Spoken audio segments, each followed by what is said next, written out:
జోహార్ జోహార్ సాధిస్తాం సాధిస్తాం BC reservation సాధిస్తాం 2% బీసీ రిజర్వేషన్ సాధిస్తాం సాధిస్తాం కేంద్ర రాష్ట్ర ప్రభుత్వాలు వెంటనే కళ్ళు తెరవాలి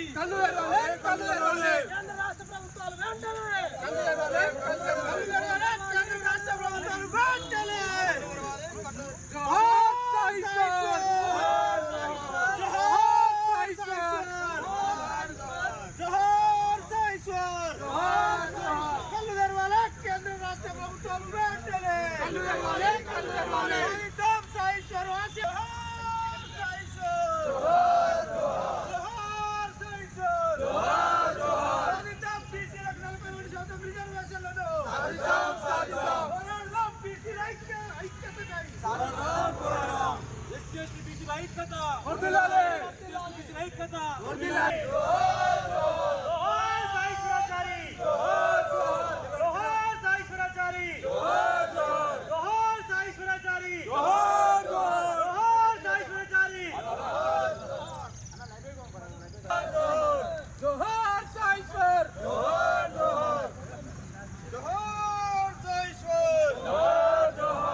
తెలంగాణ రాష్ట్రంలో గత అసెంబ్లీ ఎన్నికలు జరుగుతున్నటువంటి తరుణంలో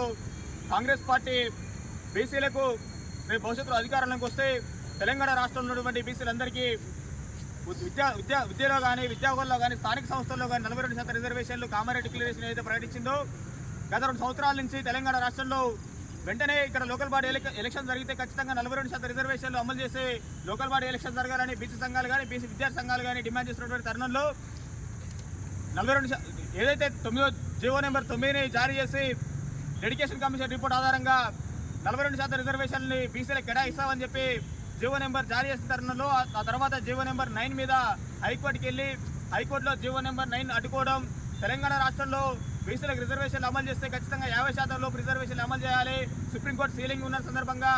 42% రిజర్వేషన్ అమలైతే ఇక్కడ 50% సీలింగ్ మించిపోతుంది. ఆ సందర్భంలో 42% రిజర్వేషన్ అమలు చేయడానికి వీలు లేదని చెప్పి హైకోర్టు అడ్డుకున్నటువంటి సందర్భంలో తప్పని పరిస్థితుల్లో ఇక్కడ లోకల్ బాడీ ఎలక్షన్స్ జరపాలని చెప్పి తెలంగాణ రాష్ట్ర ప్రభుత్వం ఏదైతే నవంబర్ 22 తారీఖు నాడు జీవో నెంబర్ 46ని విడుదల చేసి స్థానిక సంస్థలకు ముందుకు పోతున్నటువంటి క్రమంలో ఇక్కడ తెలంగాణ రాష్ట్రంలో 42% రిజర్వేషన్లు బీసీలకు అమలైతే తెలంగాణ రాష్ట్రంలో ఉన్నటువంటి దాదాపు 6,000-7,000 మంది సర్పంచులు అయ్యే అవకాశం ఉంటుంది. తెలంగాణ రాష్ట్రంలో విద్యలో కానీ ఉద్యోగాల్లో కానీ 42% రిజర్వేషన్లు అమలైతే తెలంగాణ రాష్ట్రంలో బీసీ బిడ్డలందరూ కూడా లబ్ధి పొందే అవకాశం ఉంటుంది. అటువంటి అవకాశాన్ని తెలంగాణ రాష్ట్రంలో ఉన్నటువంటి కాంగ్రెస్ పార్టీ, అదేవిధంగా ఈరోజు కేంద్రంలో అధికారంలో ఉన్నటువంటి బీజేపీ పార్టీ 9 షెడ్యూల్లో పెట్టకుండా ఆ బిల్లుకు రాజ్యాంగ రక్షణ కల్పించకుండా కోర్టులలో కొట్టుకుపోయే విధంగా జీవోలు జారీ చేసి ఇలా బీసీలను అవమానకరంగా చూస్తూ ఉన్నది. అటువంటి అవమానానికి ఇలా భావోద్వేగానికి గురైనటువంటి మిత్రుడు సాయి ఈశ్వరాచారి ఆత్మహత్యకు పాల్పడడం జరిగింది. ఈరోజు ఆ ఆత్మహత్యకు పాల్పడిన సందర్భంగా ఉండడం తెలంగాణ రాష్ట్రంలో ఉన్నటువంటి బీసీ యువతకు కానీ బీసీ యువకులకు కానీ తెలంగాణ రాష్ట్రంలో ఈ రాజకీయ పార్టీలు ఆడుతున్నటువంటి బీసీ జూదాన్ని మనం కూడా ఉద్యమాల ద్వారా రాజకీయం ద్వారా ప్రలోభాల ద్వారా మనం కూడా ఎదుర్కోవాల్సిన అవసరం ఉన్నది. ఇట్లా భావోద్వేగానికి లోనయ్యి విద్యార్థులు కానీ యువకులు కానీ ఎవరు కూడా ఇటువంటి కార్యక్రమాలు చేయవద్దు అని చెప్పి విద్యాసంఘాల తరఫున పిలుపునిస్తా ఉన్నాం. ఈరోజు ఆర్ట్కాయలో ఈరోజు అమరుడైనటువంటి బీసీ ఉద్యమానికి తొలి అమరుడైనటువంటి సాయి ఈశ్వరాచారి గారికి ఘనంగా నివాళులర్పించడం జరిగింది. ఈ సందర్భంగా వచ్చినటువంటి విద్యార్థి సంఘాలందరూ కూడా ప్రత్యేక ధన్యవాదాలు తెలియజేసుకుంటూ ఇప్పుడు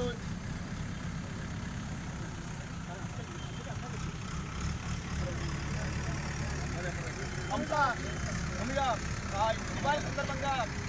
ఈ కార్యక్రమానికి వచ్చేసినటువంటి అంశ ఓయూ ప్రెసిడెంట్ అన్న నామ సైదురన్న గారిని మాట్లాడవలసింది కోరుతాం.